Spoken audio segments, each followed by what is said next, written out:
Last month, it was when it almost started before it got to this stage.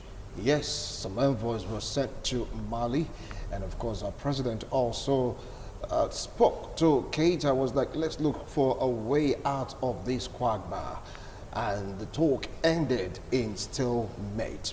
One Nigerian envoy, they went back to Nigeria, others also went back looking at the country Mali to see what will come up next. That was like last month, the month of July. All of a sudden, a few days ago, it was the military in Mali. They added salvation in their name. Salvation of the people of Mali, so to speak. They came out and there was a coup. Keita, head of the position, and some top politicians, they were shown the way out. But this was met with mixed reaction. Some are happy about it, while many, on the other hand, they are not really happy about it, saying no matter the intention, coup d'etat is not the solution. It's all about Mali coup, the impact in African democracy. I am Wilson Omasha. With me here in the studio is a lecturer from UNIBEN. Join me to welcome Honorable Frank Amego. We are expecting, it's a pleasure. all right, we are expecting the youth president of Africa, Dr. Carl Oshodi, to come join us in the studio to really join us, to analyze, to let us know his feelings and of course his opinion on this particular issue. Honorable. Good. Last month we were here, we talked about this. You and Barrister Henry Zoipo gave a prediction about what might happen, and here we are today. There was a coup, and top politicians in Mali were shown the exit door. What do you feel about the recent happenings in Mali? Talking about the coup d'etat. Good. To me, the event that took place on the 18th of August this year ought not to have been. IBK saw the trend of protests at the country's capital, and he did little or nothing about. Right here on this floor, on the 13th of July, that was last month, we talked about whether there will be intervention from ECOWAS. Of course, President Goodluck Jonathan led a delegation. There were about 15, including the ex-president Goodluck Jonathan. So they went there, they interacted with IBK. He still didn't listen to them. And I was beginning to wonder what happened some previous years ago would not happen. The first time the coup took place, that was in 1968, 19th of November 1968. And the president then, Moussa Keita, I don't know if they are related now. Yeah. Then president was Moussa Keita, and overthrew him, a military officer, Traoré. So that would have taught this president, or the one that has been asked to leave office in IBK, some lessons. In 1991, there was a second coup. That was specifically 26th day of March 1991. I'm saying all this so that one will be able to learn from history. Traoré that overthrew Moussa Keita was now in 1991 overthrown. And see, that was not enough. Just about 8 years ago, 21st of March 2012, there was just another coup. And now, 18th August, the fourth coup in one particular country. So will Mali be referred to as a country of coup? So what I'm trying to say, in essence, is that IBK should have known better. Protest upon protest, he didn't want to listen to them. And the new group that is formed now, as you introduced, that there is salvation attached to it. A large majority of Malians are very happy with the situation. It's just ECOWAS, US, and some other countries that are not happy. The neighboring countries, for instance, Senegal and Cote d'Ivoire, their presidents are not happy because about what is happening in Mali now will happen to Senegal and Ivory Coast by simple extrapolation. It's not a prophecy. You can just calculate. So the two presidents in Guinea and Ivory Coast, they are saying that IBK should be restored as president. That's a selfish claim.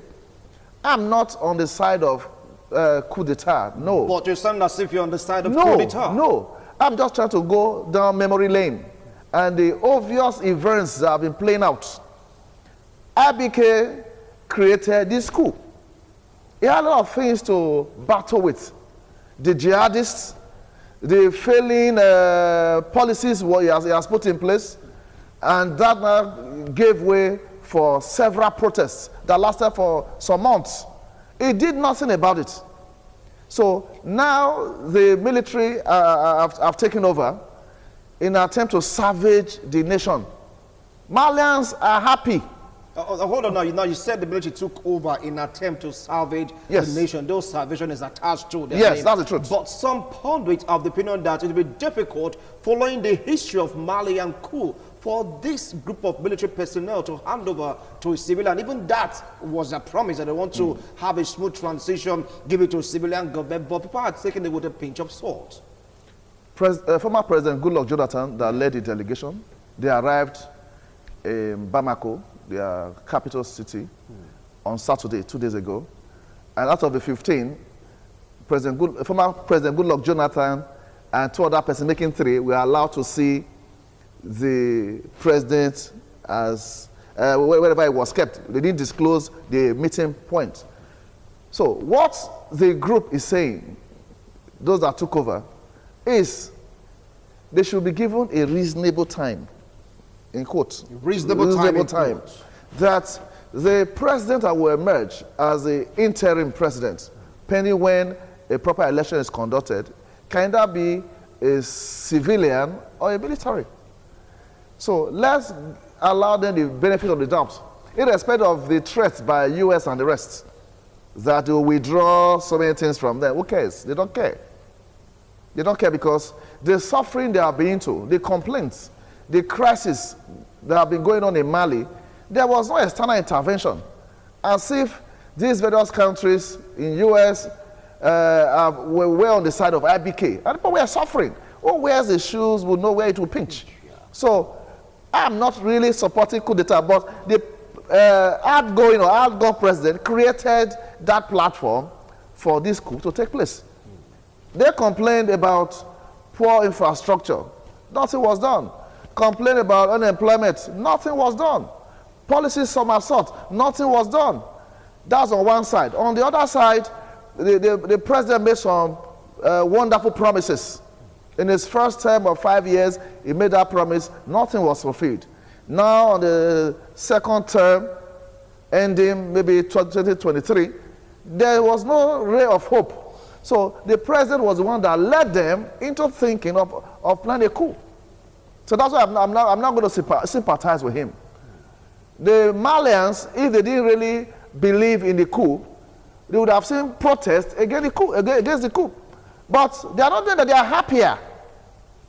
The opposition leaders are even on the side of the mutineers. There's a mutiny. Yeah. So they are on their side. They are already believing that reasonable time will come for an elected president of Mali to emerge. All right. Now, you raised so many points in course of your analysis. You talked about the antecedent of the Malian coup. You talked about people's response in Mali, but the countries surrounding Mali, they are not happy about it. The US, the UN, even ECOWAS are not happy about it. True. They choose to cut off supply, cut off support, delist Mali from the group's, how will I put it now, decision-making body. Now, if you take a look at external factors, when this problem started, like what you rightly said, there was no reaction from the US, from the UN, even Macron, because it's like, you know, an extension of France, so to speak. Right now, they are all talking tough. Do you think that they are reacting too late to this issue? Their reactions now, I'm beginning to suspect them. Malians don't care. Withdraw everything you wanted to give, we don't care. We've been suffering, you didn't bother. Now they have shown some bits of resistance by way of coup d'etat. Now you are shouting.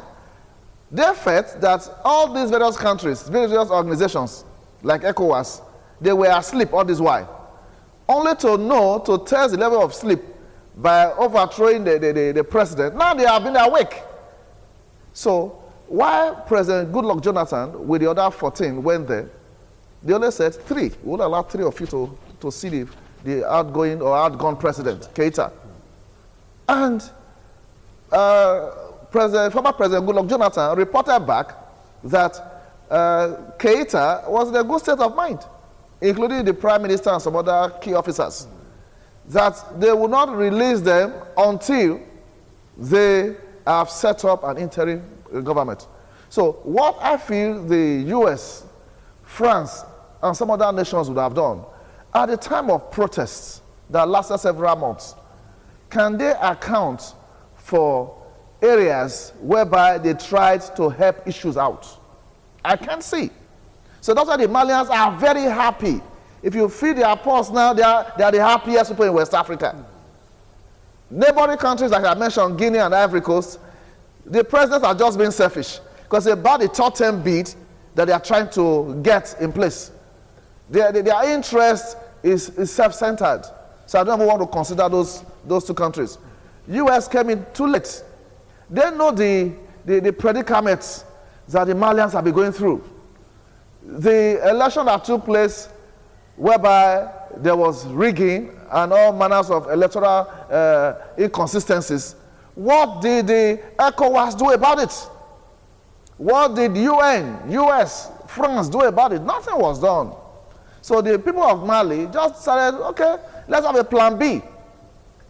It appears that our president, Keita, was being supported by some external forces, thereby pampering his egos to continue the suffering it was creating in the land of Mali.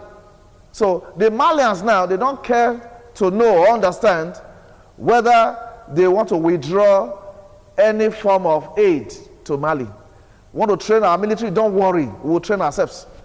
Even the leader of this coup now, Goita, Goita was one of those trained by the UN or US military. So they have seen the level of decadence in that country. These countries complaining will not give you amenities again. What effort have they put in place before now to stop this coup that was imminent? Was to come up and they didn't bother about it. If a coup to be planned, there's no way to be in total secrecy. Some of the information will filter out. Nothing was done. And the way it is now, it will be difficult as they're advocating, even ECOWAS, president of Guinea, the president of Ivory Coast, even the standard bodies, that Keita should be brought back as president. That is cancelled. That can never happen again. So the way the group led by Goita is saying they should be given a reasonable time such that there can be a military person or a civilian that will head that interim government. All right, now he gave 2 options, military or civilian, yes. Because in course of all this squabble, the head of the opposition, Mahmoud, also stepped aside. He said he was no longer interested before they went to Keita because they were going from house to house, picking these men up to a secret place, though they were not hot. You could see the way they escorted the president out from the presidential palace with guards and everything, but just leave us, sir. Do you think that the military say that they want to hand over to a civilian? The big question now is for how long? Good. Can we also ask ourselves here, did we bother for how long Malians were suffering or they were going to suffer? So let's not be one-sided. If the leader of this group, Goita, says, give us a reasonable time. They are not fools. What time is reasonable in this context? Yes, you calm down. Okay. Tell UN, calm down. ECOWAS, calm down. Because they will need to put a lot of things in place. As you rightly observed, they didn't kind of assault President Keita. They just escorted about, give us this space. We have certain things we want to put in place. Leave us. When we are through, we'll release you. The man is not suffering. Just that there's no more power at his disposal. So the opposition parties are on the side of the group led by Goita. They are on the same side. As I tried mentioning, The people of Mali have been used to coup. They have been used to it.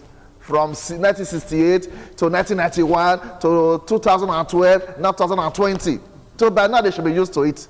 So the fears are shown by outsiders. But within Mali, they are okay. All right. Now, okay. But with this move by Mali, yes, what do you think is going to happen to African democracy? That seems to be the question on the lips of many African leaders. If this is like predominant in Mali, it happened also in Egypt. Is it going to be a norm in Africa as a continent? The answer to that question is yes and no. Yes and no. How? Yes, because this thing will continue endlessly, not until unless African leaders will obey the rule of law. You are in power, you promised so many things. Is there no space for accountability? If you are in charge today, does it mean you're going to be in charge forever? Or whenever you are in charge, does it mean you're going to kill all of us until your tenure lapses? That's why it will continue. People are now, they are now grown up. They can have access to all manners of information they want to have access to. No, it will continue because if they respect the rule of law, proper constitution be put in place. Even in Nigeria, for instance, a lot of things are wrong with our constitution.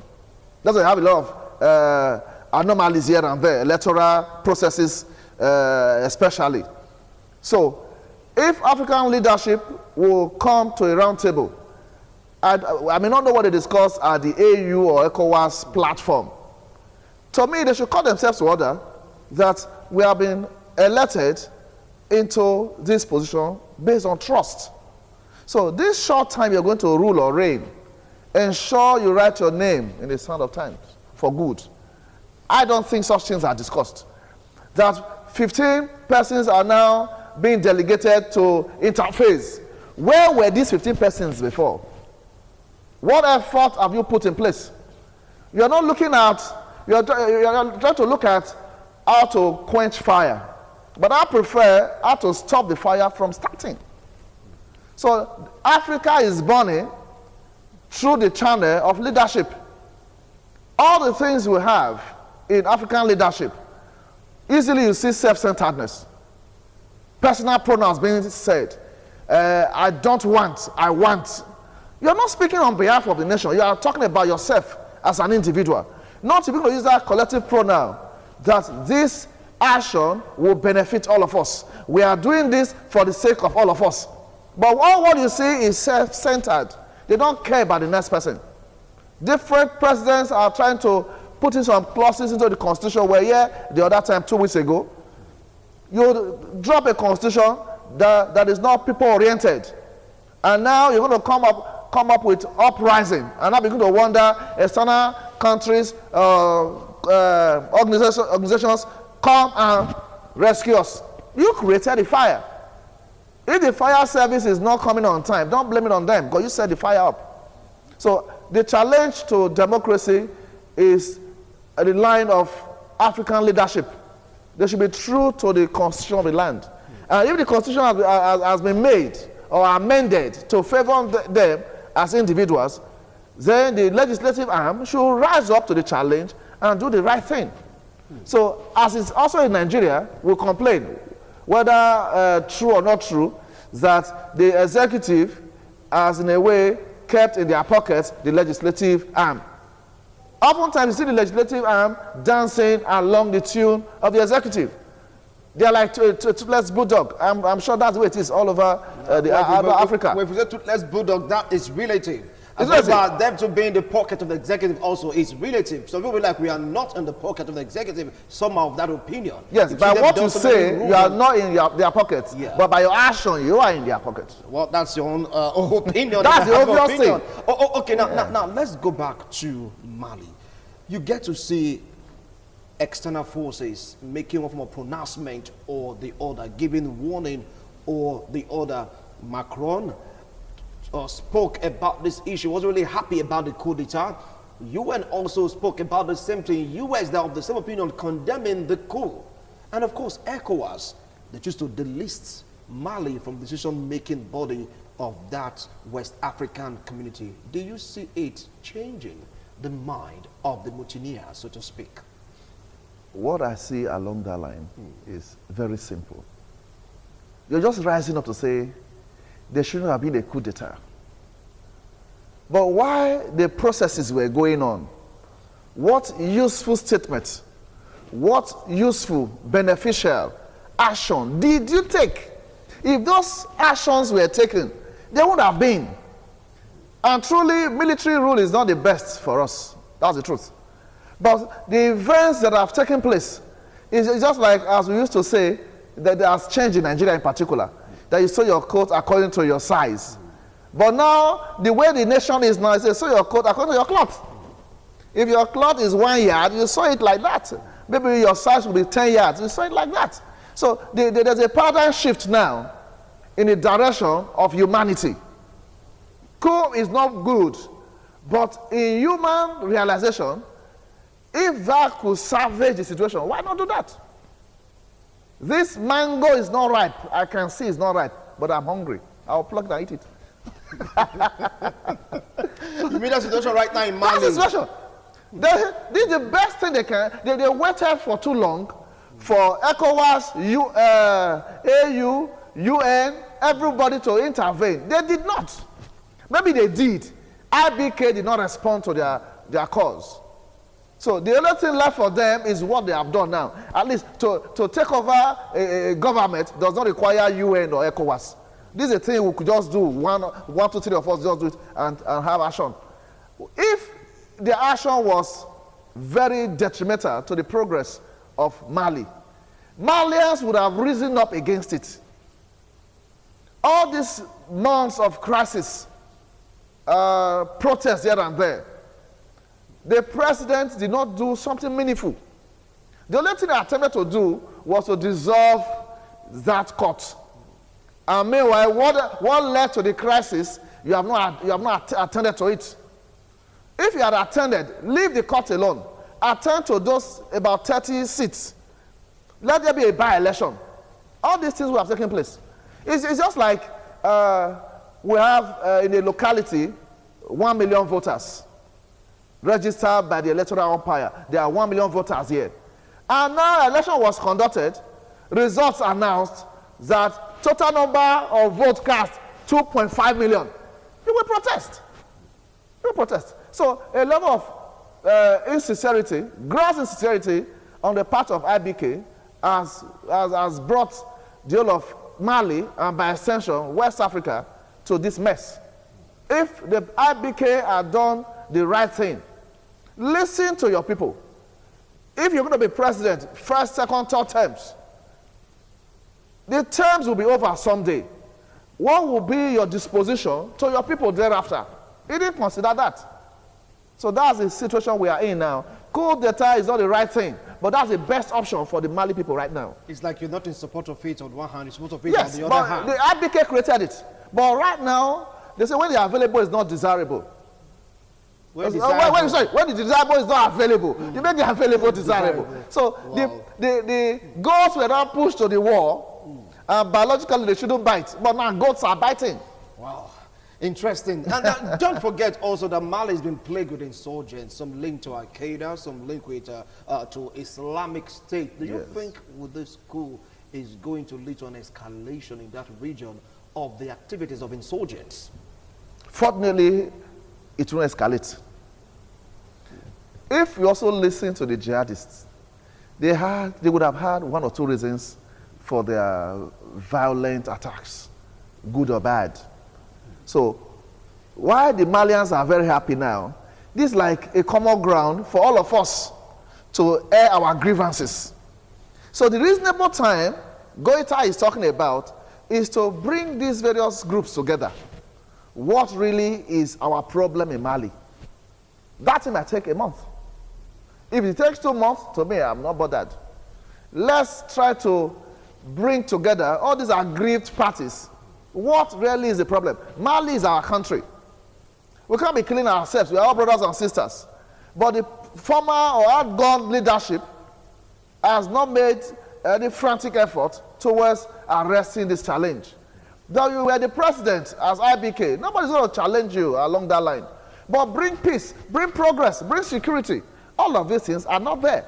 They're not there, except on paper. In some climes, a lot of things are written on paper, but they are not palpable. So the situation we're having now, the jihadists, they will relax. I think, by my own calculations. Your own calculation that yes, they will relax? They will relax. Because the man we are fighting has been removed from office. Are they attacking Keita or the Malian government or Mali itself?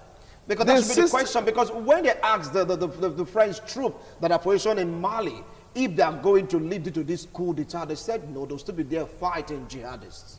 That's what they said. That was the reply. So, from your own calculation analysis right now, with the change in government, don't you think there'll be a tilt? What I see there clearly, I've been following things happening in Mali. It's very easy. Easy to the point that the jihadists will relax. They want to see the outcome of the reasonable time. If the outcome of the reasonable time will bring about fairness in Mali, that'll be the end of it. That'll be the end of it. And the big question now is, how reasonable is a reasonable time? We should be patient. We should calm down. Calm down? Yes. For like 2 months? 6 months? For some days now. Don't forget Malian antecedents. Whenever there is a coup, it takes time for them to go back again to democracy. Yeah, but not this time. You're sure about it? Not this time. So you're vouching for Colonel Goita right now? The first coup that took place in 1968, when Musa Keita was there, then a young military officer, he's now a major general, came on board. Right. He was supposed to hand over or set up a civilian rule, but he was there for more than 2 decades. But since then, nothing like that has taken place. So the people of Mali, they are happier now. They don't care about your happiness outside Mali. Right there in Mali, they are very happy. Wow. So what advice, because I want to call it a wrap right now, do you have for ECOWAS? ECOWAS is talking top. They're in the support of the coup. AU, UN, France, US, they're all talking, speaking against the coup that took place in Mali. What advice do you have for us as Africans? One word. Proactiveness. Proactiveness. They should be proactive. Because all these things happening now were coming up gradually. If you see clouds gathering, then you don't have to spread your clothes in the next 1 minute. And the rain is now raining. You won't complain. All right. Thank you so much, Honorable Frank Amigo. I appreciate your wonderful analysis. Well, we expected Carl Oshodi to join us in the studio. Due to some circumstances beyond his control, he couldn't make it. Let's see how soon or how far will this military that are in place right now in Mali stay in order to hand over to a civilian. You're watching. We'll always report back to you. Bye for now.